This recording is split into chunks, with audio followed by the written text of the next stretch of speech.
অত্যন্ত ভারাক্রান্ত হৃদয় নিয়ে অতি দুঃখের সাথে জানাতে হচ্ছে যে ওমানে এই চলতি সপ্তাহে বাংলাদেশি প্রবাসীদের মৃত্যুর মিছিল নেমেছে।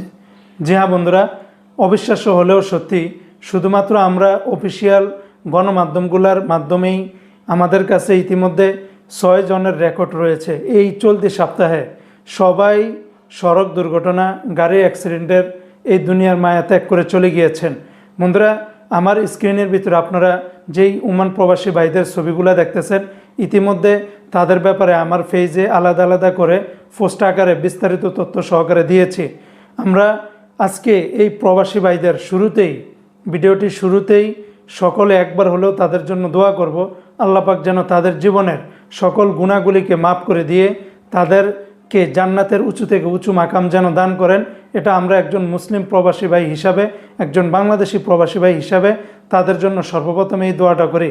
পাশাপাশি দোয়া করব তাদের পরিবার, প্রিয়জন, আপনজন, ছেলে সন্তান যারা রয়েছে তাদেরকে যেন আল্লাহ পাক উত্তম ধৈর্য ধারণ করার তৌফিক দান করেন এবং তাদেরকে উত্তম জীবন যাপন, উত্তম রিজিক এবং উত্তম অভিভাবকের ফয়সালা করে দেন।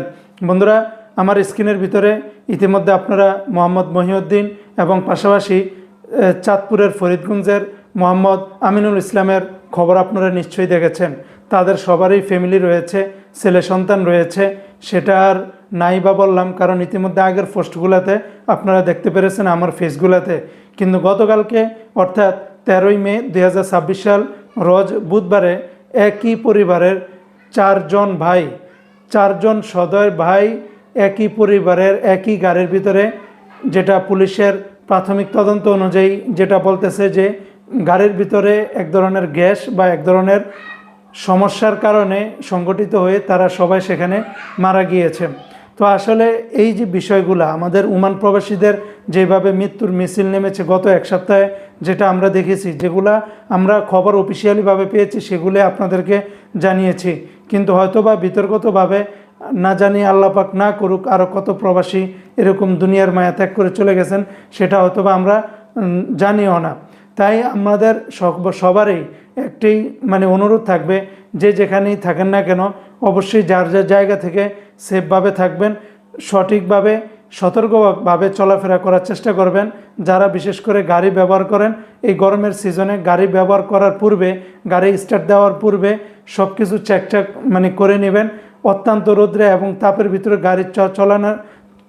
গাড়ি চলাচলের অবশ্যই সতর্কতা অবলম্বন করবেন। আর ভিডিওটি শেষ মুহূর্তে এসে আবারও দোয়া করব, যারা যে সমস্ত প্রবাসী ভাইরা দেশ থেকে সহি সালামতে বিদেশে গিয়েছেন, আল্লাহ পাক যেন ওই সমস্ত প্রবাসী ভাইদেরকে আবার সহি সালামতে নিজের দেশে, নিজের প্রিয়জন, আপনজন, ফ্যামিলির কাছে যেন ফিরিয়ে আনে, সেটাই দোয়া করি।